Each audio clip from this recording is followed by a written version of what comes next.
because they don't really want anyone to catch up. It's like it's similar to the broken ladder theory that I have, where the billionaire climbs, breaks the ladder under him. A lot of these influencers have climbed up a ladder and they break it under them by giving guys misinformation, telling guys that they're different from them, that they have all these genetic advantages, you know, and things that they can't emulate, and that's not true. Everyone can be caught up with. All right, what's up, lads? So I was actually going to go train at the gym, and then I put a recording up on my Telegram. And if you guys aren't in my announcement channel, it's free. I think that if you guys aren't in it, you're fucking up.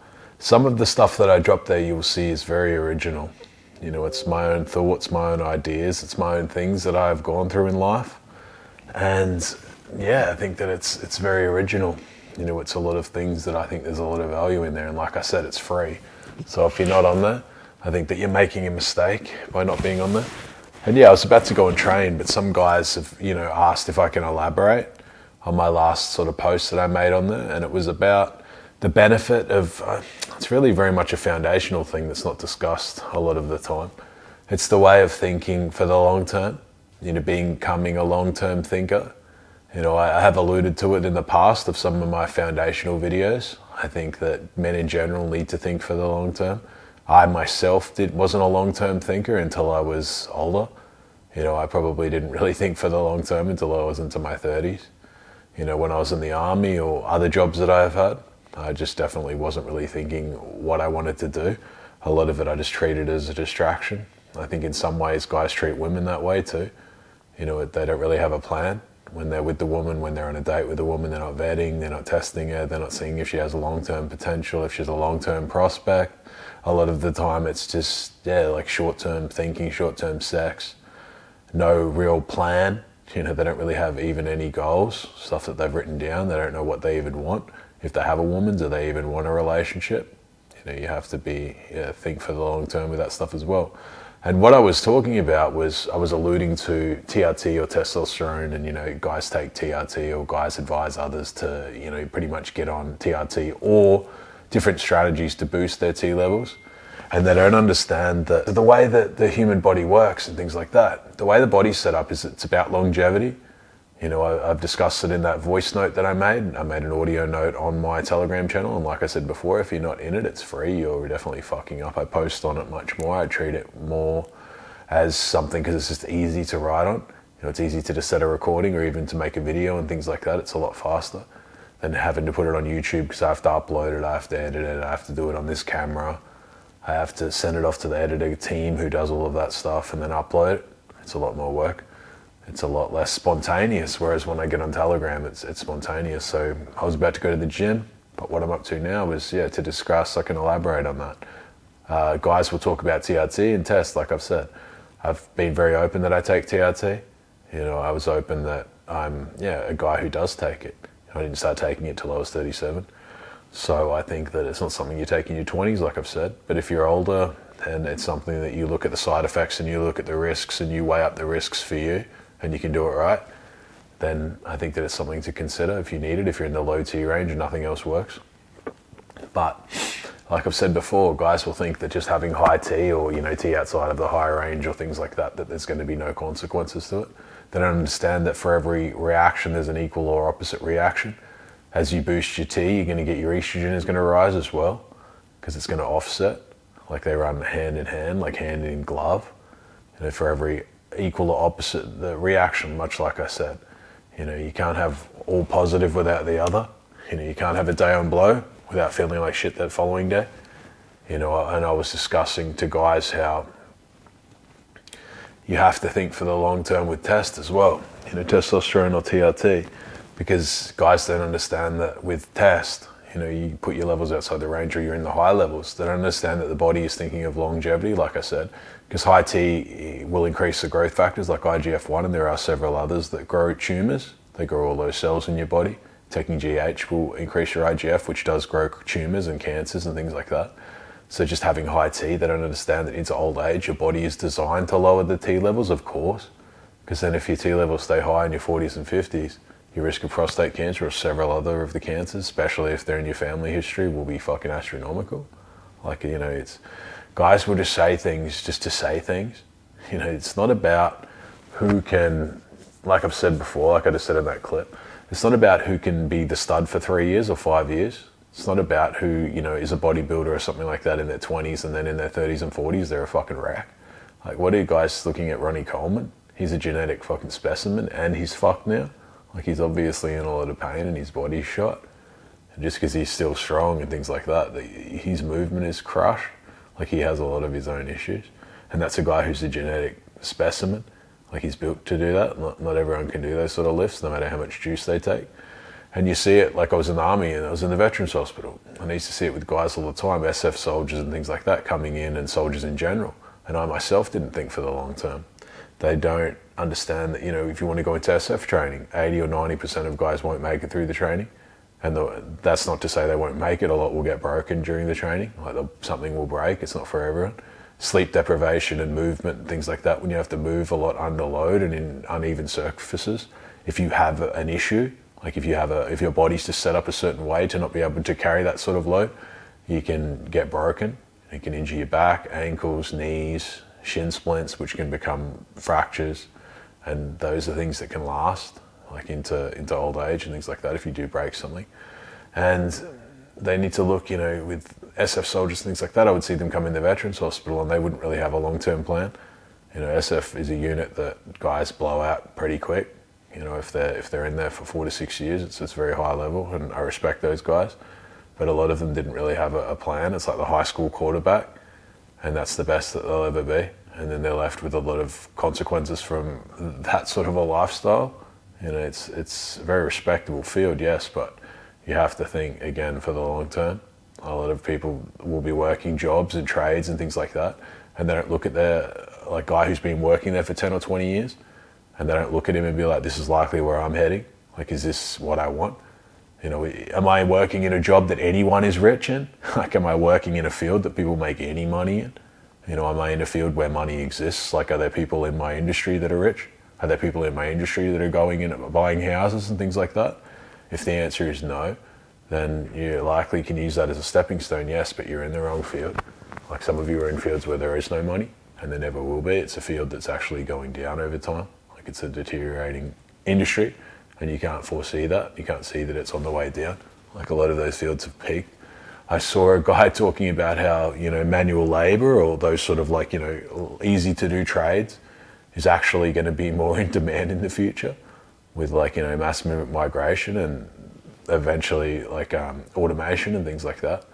A lot of unskilled migrants and things like that can do a lot of that crap for half the pay or less that you would take. So, mass migration is terrible for those sort of jobs. The future is tech. I've said it many times before, and I continue to say it. If you're in trades and things like that, there are good trades that you can still make good money, but if your trade is reliant on something that someone else can learn quickly, or someone else, you might be very strong or something because you're carrying stuff, but that's not enough of a barrier of entry. Others can do the same thing. Your barrier of entry has to be a skill or a network or something like that that's very hard to do. It's something that's very hard to reproduce. That's the best moat around you that makes your job or industry or something secure. Like, it's highly in demand, but it's also very difficult to enter, or has a big barrier of entry, whether that barrier of entry is finance, a certain intelligence, certain network. Those are all moats around your skill. Those are all things that will keep it as a high income skill. And a lot of guys don't really understand that. And yeah, so the long-term thinking play. Guys, I put into a discussion that guys don't understand that with the concept of energy, if you're taking caffeine, if you're taking, some guys will take modafinil, others will take Adderall, some guys will text me and be like, how do I sleep? Steven, how do I sleep less? How do I get by on only 3 or 4 hours sleep? That's dumb. Like, any of that shit is fucking stupid. Any energy that you borrow, like, you're borrowing energy by taking these supplements that will be paid back. If you're only functioning highly because you're having 8 coffees a day, like, that energy will be paid back. That's having an impact on your brain. Sleep is a debt. The very concept that you can have 3 or 4 hours sleep, and just because you can function on it for a year or two, specifically if you're younger, that doesn't mean that you're not damaging your own brain. Like, the brain itself is set up that it needs to rest. Like, it has all of its ideas and all of the thoughts and the things that happen during the day, and they're like a fragmented part of the brain, like they're like a hard drive, and it's all fragmented up. And then when you sleep, it like files it all away and defrags it of all the clutter. And then it goes on to the next thing. And if you skip that process or you make that process less, you start to affect your mental health, especially into old age, and especially as you get older. Like the Jenga puzzle, when you pull more things out of place, it fucks the whole thing. Like the whole thing can come down. Guys don't think that, if you take testosterone or you take things that boost your T levels, that they're damaging the homeostasis in the body. They're changing that. It takes a long time for your body to find an equilibrium again. And if you just start taking synthetic T, you can knock your hormonal axis out. And your hormonal axis actually controls a lot of things. It doesn't just decide if you're strong or manly or not. Like your T and the hormonal axis does a lot of fucking things, and a lot of things in the mind as well. A lot of guys don't understand that with testosterone and things like that too, it has like an effect on the brain. It can almost become like a psychological addiction beyond just the physical one, because I would say it's physical in that they get stronger, they get gains, things like that, yes. But the psychological one, it does have effects on the dopamine receptors, and it affects like the way that the brain is structured, especially if you're on it for the long term. Guys think that it's masculine or something, or like smart to go around with Neanderthal levels of T. They don't understand that when you go to a certain level of T that's been very well studied, it starts to actually damage your brain, like you lose brain cells. It's pretty fucking obvious. The very concept that you see a lot of these big apes, and they are fucking dumb. It's the way that the brain is set up, again, the way the body is set up is for longevity. We're very much changing. It's very fucking obvious. Like the only person who doesn't understand that like change is normal is the fucking retard. Like you can see that. The very concept that everyone needs to be as strong as the Neanderthal, like that's done. We've got a lot of tech around already. Eventually we'll have robotics and things like that. So the concept, the risk of being that strong, because it does have the growth factors attached to it and things like that, like the cancer growths. You think that someone who's running T off the chart is going to live as long as someone who's in the middle range. If you start doing the sample size big enough, it's pretty obvious that the other will have got more issues than the person who has it just in the mid-range. And the upside is not going to justify the downside. And then when you go into the future, just being strong, that won't matter, because there'll be even more tech, robotics and things like that will exist. The very concept that you need to be some Superman Hercules, that's not really a thing. Like if you could fight and you have a gun, do you really need to be as big as a bodybuilder who can't fight and would be easy to shoot because he's fucking huge? It's a lot of the stuff that people are taught is very much in the past, that it's good to just be as big as possible. They don't understand that it's hard on your joints too as you get older.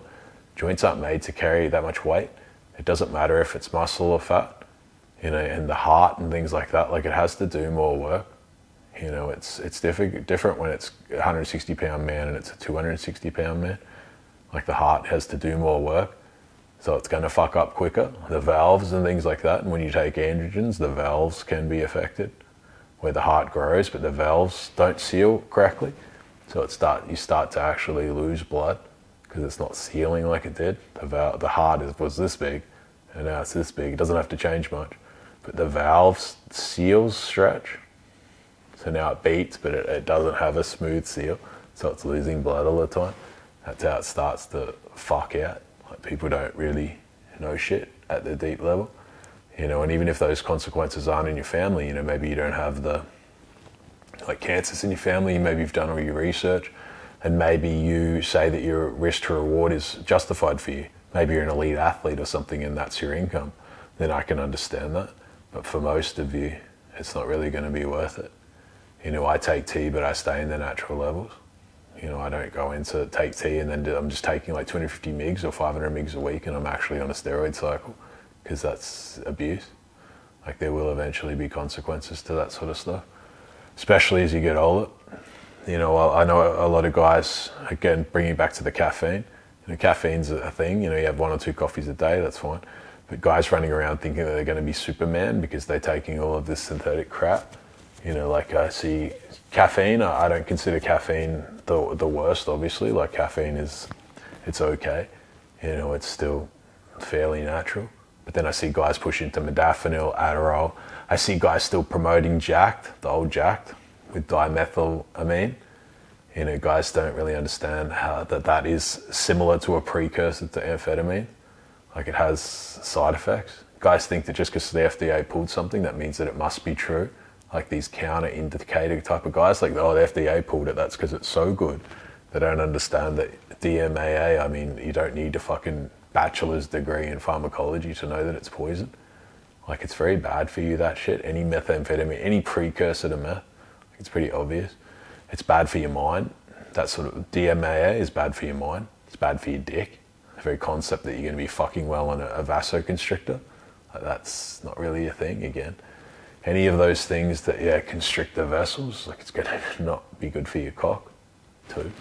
And then anything that affects your brain, it can have consequences to it for that too. It can affect a lot of things, you know, and it is very much a reason why it was pulled. It's like a shitty, dirty product.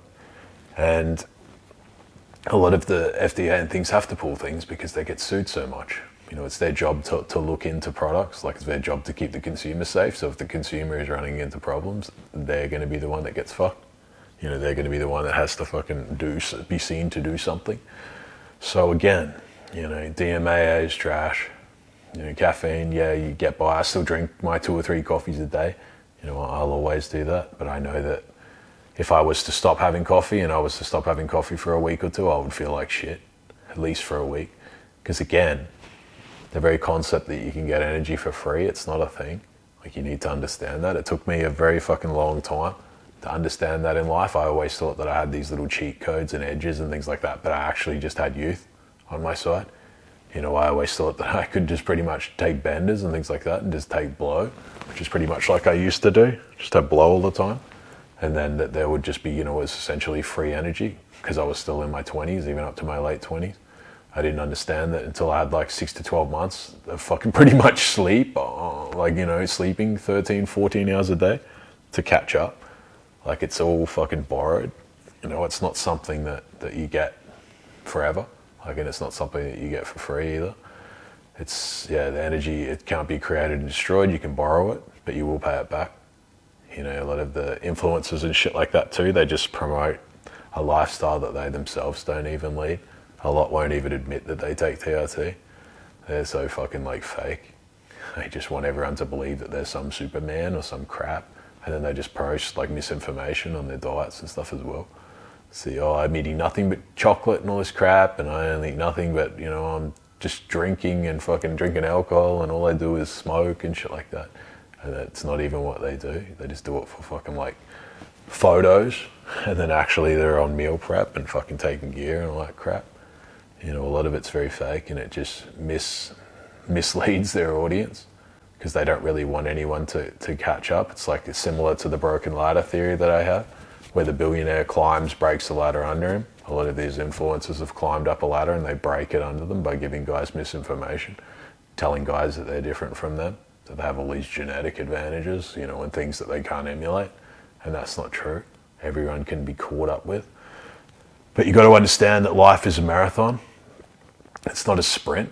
It's not about who can fucking run 1 kilometer of a 100-kilometer marathon the fastest. It doesn't matter if you sprint the first 50 kilometers of the marathon and you're fucking miles ahead of everyone else. If for the last 50 you're completely fucked, like, there's nothing that you can really do. Some of you will be crawling for the last 20 or 30 kilometers of the marathon, and then others will be dead on the side of the road because you didn't really have any foresight, similar to what I had. I used to just think, similar to what a lot of questions that I get asked, you know, I'll just do everything now. You know, I'll get all that I can quickly because I might not be here tomorrow. And then for most of you, you will be here tomorrow. You know, the piper will be paid. If you do all of this shit, understand that when you get older and stuff like that, you can't get away with it as much. You learn a lot of bad habits that actually roll with you, but also that any effects that you have on your brain will stick with you for a very fucking long time. You know, guys get like brain injuries or something. I guess you would assume that you could be much more susceptible to that if you're not sleeping, if you're taking a lot of these supplements and things like that. Because your brain, it's extremely complicated. It's not, you just need to always remember, much like I say, the theory that the energy is borrowed, but will be paid back. You know, the supplements and things like that you take, a lot of them are poison. You know, a lot of these pre-workouts and crap like that, that's just dumb. Like if something happens and you're conditioning yourself that you can only perform on a pre-workout, like that's stupid. The real parts of life, pre-workout is not going to fucking do anything for. Pre-workout helps you if you're just at the gym pushing a barbell, but that doesn't relate to any part of the real world. If you have to shoot, pre-workout's going to be fucking horrible because it's going to make you jittery. If you have to, anything with like beta-alanine or any sort of like, especially caffeines, if they're at a high dose and they put a lot of other crap through it, any of that shit's going to be terrible for shooting, terrible for your aim, terrible for your endurance, terrible for your stress. You don't want high stress levels if you can manage to keep them low. Cortisol does a lot of bad shit to the system as well. Cortisol, it can be different person to person. A person can have high cortisol and function, and others can have high cortisol and it really fucks them up. It can damage your adrenals. But a lot of that stuff, adrenal burnout is a real thing. Adrenal fatigue, you don't want to run into that sort of shit. That's how people have mental breakdowns and have all these fucking issues. Adrenal fatigue, you burn your adrenals out, that's dangerous. It's dangerous for someone like me because my life is pretty good. So it can result in where it's hard to get excited about stuff. It's not something that you really want to mess with. Adrenal fatigue is a real issue and it's very, very, very long to get off that. It's a long process to get those back to normal. It can take years. Adrenal fatigue can happen if you're taking amphetamine substances, anything that gives you an accelerant. It can happen if you're living a lifestyle that's pretty extreme. It can happen if, again, pre-workouts, things like that can help it further along. Lack of sleep. But again, conditioning yourself to only perform on a pre-workout, that's dumb. Because a part of the real life doesn't help you. It only helps you in the gym in a very specific environment. Pushing a dumbbell or pushing a weight, that's nothing on the real world. The real world, when stress happens, it's just going to compound it. That sort of a thing. You have to shoot, you have to fight, you have to do anything. You're not going to want to smash pre-workouts before that. Because the weird thing with that sort of stuff, the best things in life, like the things that actually matter, it's all done in a flow. If you have to pull your handgun out and shoot someone, because someone's trying to attack you, if you're in a fight, if you're in a boxing match, it's all in the flow state. The more that you think about it, the more that you stress, the more that you actually perform worse. It's not about smashing pre-workout and then lifting a dumbbell. That's very, very different to the real world. When shit actually happens, it's all in the flow. You talk to a girl, you're not going to run up and talk to a girl better on pre-workout than you would just talking to her normal. Because a lot of that stuff just makes you overthink. It breaks the flow state. That's why I say a lot of guys shouldn't listen to a lot of this red pill crap or PUA crap or all that, because it becomes unnatural. It comes across, you're not in the flow state. It's going to be harder to get into because you're an overthinker. Overthinkers don't live usually great lives because they don't. It's about delivering. And a lot of the best delivery is done by the guy who doesn't understand the risk. If you have to do a fucking thing that's hard, it's probably not best to find out absolutely everything about it. You would say a lot of the bravery and things like that is done because guys didn't really understand a lot of the time what they were in until they were in there. A lot of the soldiers in wars and things like that, and especially if they're in Eastern Europe and things like that, they don't really understand what they're in until they're there, because they don't want to build it all up in their head. Otherwise, they're going to perform worse. They don't, a lot of the time, like this Ukraine-Russia conflict, a lot of the Russians, they thought it was a training op until they got there, and then the bullets started flying back, and now they can perform. But if they had have got all amped up and aggressed and all that sort of stuff and then delivered there, do you think that they would perform better or worse? They can perform better, but the people who need to know. It's of course the commanders and things like that are actually controlling the army. It's best that they have all of the information, but they're not fighting the battle. It's not the thing. The UFC fighter before a fight, he's not sitting there going through the rolls of tape anymore. That's done. He's sitting there with his headphones on, trying to stay in the flow state. That's the game. The flow state is so fucking unmatched. It's a massive cheat code. It's why a lot of these autistic, logical robots struggle so much in life. Because they don't understand that everything's done in the flow. Everything's done in the grey, everything that matters. Everything that matters with people, EQ, things like that, that's done in the flow state. It's investing in things like that, and slow things, yes, you have to have your autism or things like that. It has to be a thing as well. But yeah, the flow states, it's a very unmatched position to be in for a lot of that stuff. And yeah, that's the pretty much the post for today, lads. I could add it to, what's missing in the foundations of man. I would say, long-term thinking around investments is another thing. I see a lot of guys destroy themselves buying altcoins. I saw guys destroy themselves buying Hex. Maybe they got told to buy Hex at 10 cents or 20 cents or 30 cents and put their whole net worth into it because it's going to $1. It's a sure thing. It's with the altcoins and things like that, it's, of course, the more probability of 100x, the risk is monumental. Probability of a 10x, the risk is monumental. Like, you need to understand portfolio allocation to mitigate that risk as best you can. Crypto is not an all-in play for me. I've said it before. It's not something that you need to put your whole fucking net worth in and every dollar that you have. Because if it is a success, if you're in the right projects, and I will have my crypto course this month. So it's one that you can look into if you want. You don't have to join it. I'll still provide my free stuff. And yeah, if you know the right projects to invest in and the right way to allocate a portfolio, you've got your Bitcoin, Ethereum, and you've got your other projects as well, but you know how to allocate, and you also know how to allocate into a basket of things outside of crypto. That's how you manage your wealth. That's how you grow it. Based on your risk profile, based on your age, based on your goals, based on how much risk you can take. Some people can't take much risk, so they're at 5% weight in crypto. Maybe they're another 5% weight in tech. They're still getting that upside, but beyond that makes them uncomfortable. They can't handle the drawdowns. They can't handle that crypto can fall 80%. I mean, it's done it many times. And then go higher. The 80% fall, if it's all your net worth, is crushing to many people. They sell at the absolute bottom because they have, maybe they had 100K at the top and now it's fallen. They've got like a 20K portfolio or less. And then something happens, their dog gets sick, or something happens to their cat or their kids, or their partner's got some bullshit that's going on, or they've got something with the house or something that needs immediate 10K or 20K. Now they have to sell to get access to that, and they sell at the bottom. So you have to think, very much for the long term with that sort of thing as well.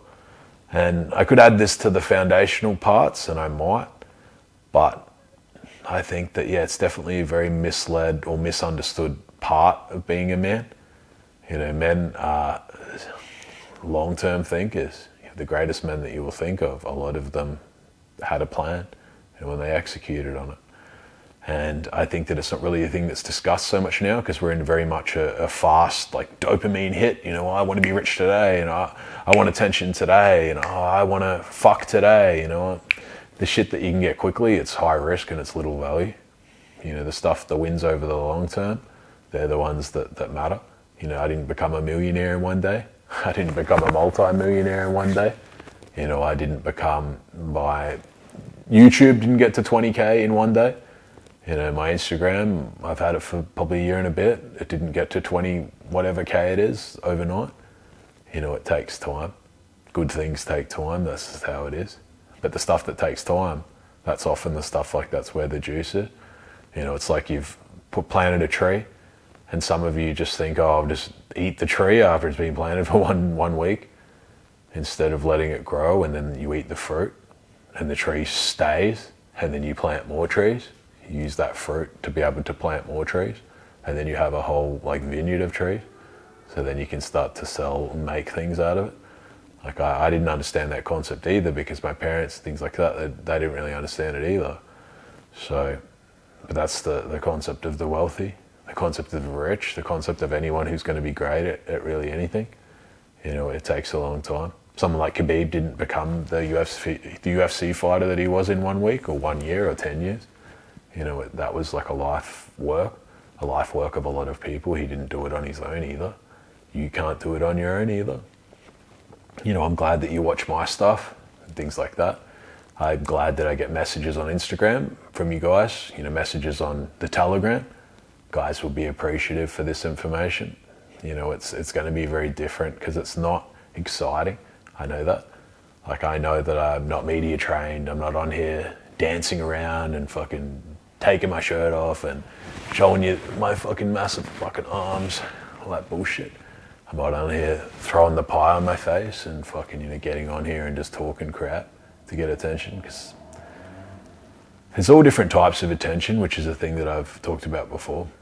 I don't really want the attention as the performing monkey that people know you on the street and they're like, oh, you're that silly guy that does a bunch of crap. I still get people stop me on occasion and be like, oh, I've seen your YouTube, or I've seen your Instagram, or you helped me with this. That means something now. Like, you helped me with something. That's respect. I don't want to be known. They're very different. If you want to be respected, it doesn't necessarily, they don't run the same. You can be known. Like a lot of these rappers and guys like 6ix9ine and things like that, they're well known, yes. But very rarely, I don't know who I would meet that would be like, I really respect that guy. I can respect, he's obviously got a talent. He's, monetized, he's done well. But like, there's not much to respect there beyond that. Foundationally, I don't think that he's got his shit together. He's a little fucking twerp. But yeah, that's not to say that obviously he's made money, he's done well. Don't hate the guy. But yeah, that means more to me than being known. So I do respect the guys, coming up and saying things, and I've always got time to talk to people, as long as you come up respectfully. Like, I haven't had anyone come up to me hostile, but hostility gets hostility, and niceness gets, niceness and respect. And I appreciate it. And I'm going to keep dropping the free stuff. I'll keep dropping stuff all the time. On my Telegram, I think that's definitely a must read. Some of the stuff that I talk about is going to be very different. I did a video on energy and, like mass consciousness and things like that, and how the conscious mind affects your whole fucking life and how it is. I did a concept that I've thought of for a very long time, that life is but a dream. It's on all my bios and things like that. It's written by the guy it's a book, but written by the guy who did Alice in Wonderland, which, if you've ever read that, it's actually quite based. It's a very interesting book, even though it's a kid's book. Like, it's pretty interesting to me, and especially that it was written so long ago, and it was written by an interesting character. And then I'm going to go train soon, but yeah, I hope that you guys see the value and continue to watch my stuff and comment and things like that. I appreciate it. It's we keep on going. Like, we're going to do what we're going to do. I've had a lot of travels and things like that. I've been away. I've got my Lamborghini, so I've been driving that around.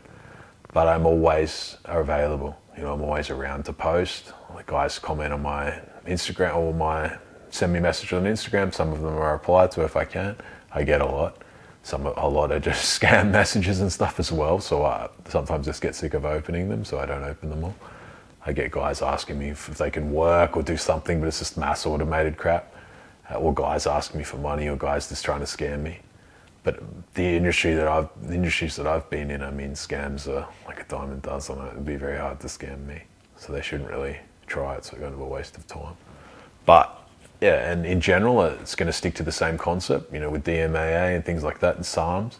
I've worked or I've been around a lot of guys that have made massive amounts of drugs.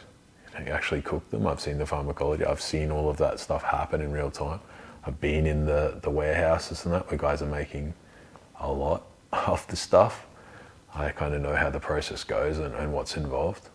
And a lot of that is why I very, very rarely take drugs now. Like, since seeing it for so long. I do blow very rarely. It's not something that I do all of the time, because I see the manufacturing process and the importations, things like that. It's a very dirty process, and it's very hard on the mind. Very hard. That's a very hard drug on the mind. That's a hard drug on your heart as well. So all of those stimulants, like amphetamine of any kind, do have the most consequences to your body. They have the very long-term consequences. They're very hard on your mind.